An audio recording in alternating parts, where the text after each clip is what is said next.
Good morning, students. We've been looking into this topic of universities and humanism that we started yesterday in this chapter of changing cultural traditions.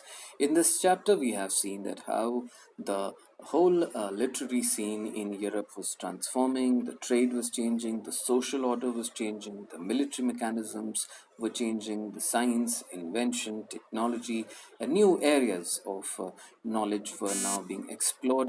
Earlier, it was just about religion and God and the church. Now it was venturing into areas of astronomy, medicine, mathematics, uh, everything that was earlier considered to be the preserve of very select few. Now everyone had suddenly started taking interest. People had started now discussing philosophy in the street corners and the street bazaars. So everything was now changing. It was not just about now farming and growing crops and vegetables anymore. So coming to the second paragraph, the educational program implied that there was much to be learned which religious teaching alone could not give.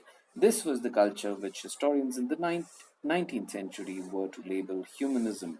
By early 15th century, the term humanist was used for masters who taught grammar, rhetoric, poetry, history, and moral philosophy. The Latin word humanitas, from which the humanities was derived, has been used many centuries ago by the Roman lawyer and essayist Cicero, the contemporary of Julius Caesar, to mean culture.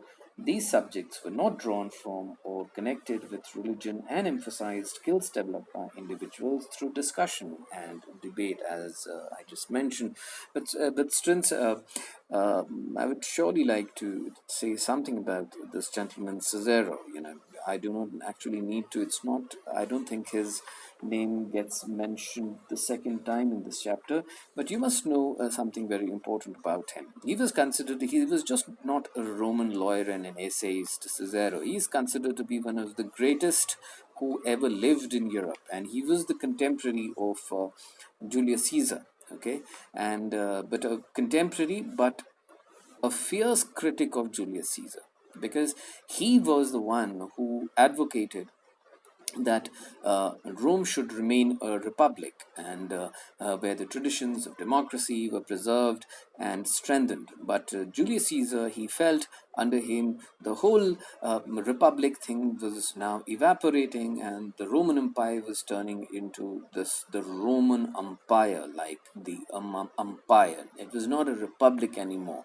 And when Julius Caesar, as all of you know, that when he was assassinated, that is, when he was murdered by his own colleagues and friends, then there was a massive power struggle. Within the Roman Empire, and that the lieutenant of Julius Caesar, Mark Antony, had succeeded. Students, if you have studied Shakespeare and Julius Caesar, then you would immediately understand what I'm talking about. So, and when Mark Antony won the power struggle, because there were other opponents who wanted the republic, people like Cicero. And when Mark Antony won the power struggle, and he was able to avenge the murder of his friend Julius Caesar and his master Julius Caesar, the first thing that Mark Antony did was to get Cicero murdered.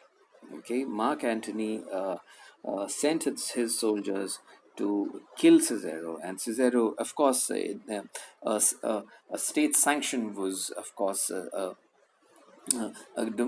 cosmetic sanction was given by one of the government approved bodies, which first directed that Cicero was the culprit and his life should be taken away.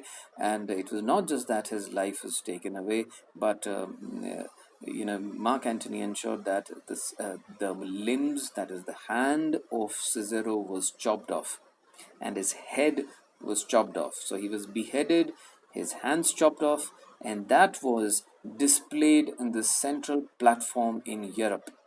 I'm sorry, in Rome, where Cicero used to, when he was alive, where he used to stand and address the gathering, of hundreds of Roman citizens. After his death, that is, of course, his hands were chopped off, he was beheaded, and then the same thing was displayed in the same very platform from where he used to address people. So that's why I thought of mentioning something about him, because yes, that's how brutal the things were at that point in time.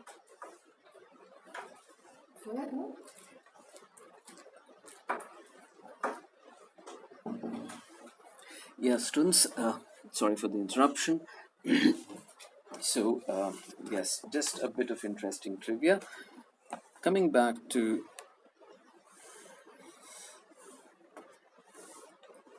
yes, Giovanna Mirandola, the humanist of Florence, wrote on the importance of debate in On the Dignity of Man, 1486.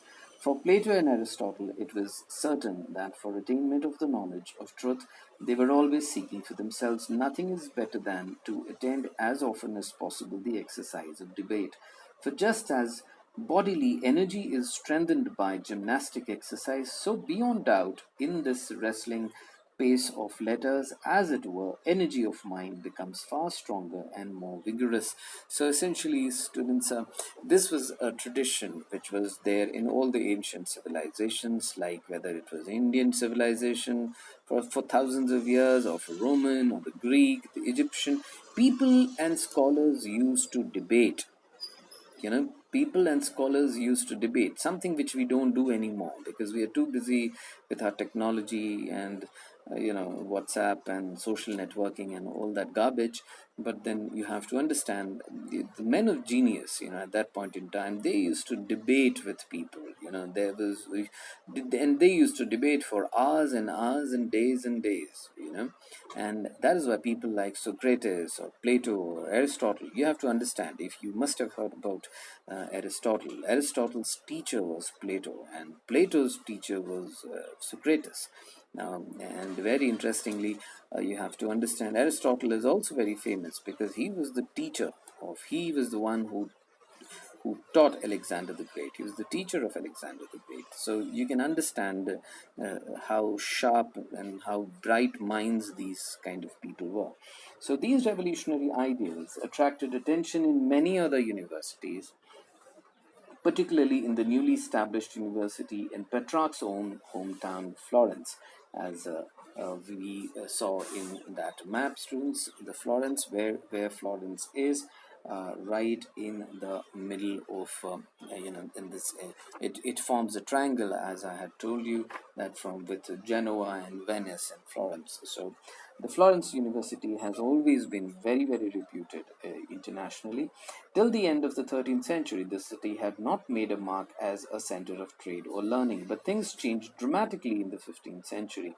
A city is known by its great citizens as much as by its wealth, and Florence had come to be known because of Dante Alighieri, a layman who wrote on religious themes, and Giotto, an artist who painted lifelike portraits very different from the stiff figures done by earlier artists.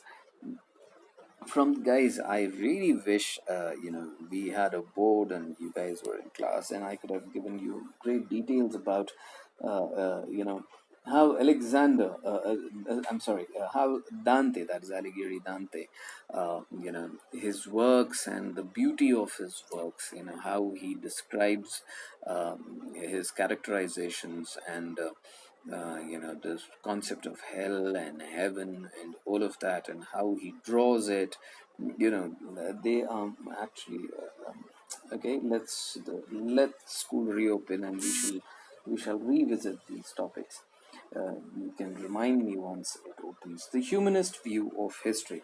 Humanists thought that they were restoring true civilization after centuries of darkness, for they believed that a dark age had set in after the collapse of Roman Empire. Following them, later scholars unquestioningly assumed that a new age had begun in Europe from the 14th century. So, students, it's not very easy. It's not very easy to kind of revive a situation where the whole civilization has been kind of literally put into ruins. Something which happened to the Greek civilization first, and then later the Roman civilization, and for many centuries, after the Roman Empire in was diluted. So after for many centuries, actually about good 5 6 centuries, the whole Western civilization didn't have anything to achieve. There was nothing to aspire for. They were just leading the people, just led a normal life, farming, eating, and that is it. There was no intellectual pursuit at all. There was no great intellectual pursuit happening. There was no great even military pursuits happening. And it was for the first time in the 14th century when there was a great amount of revival, where people suddenly, they thought that yes, they revisited what their forefathers had achieved.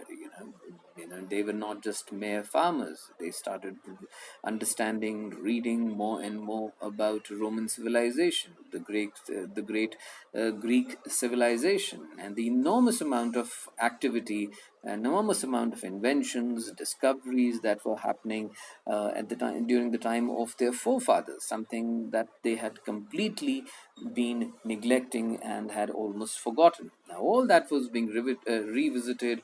People now again started venturing into different kinds of arts and sciences, and whole uh, age of discovery and invention began. And that is why it is considered that yes, they had now moved out of the dark ages and again were looking at the light of life. Students, we start tomorrow artists and realism, a very no, I'm sorry, science and philosophy, the Arab's contribution. um, Thank you.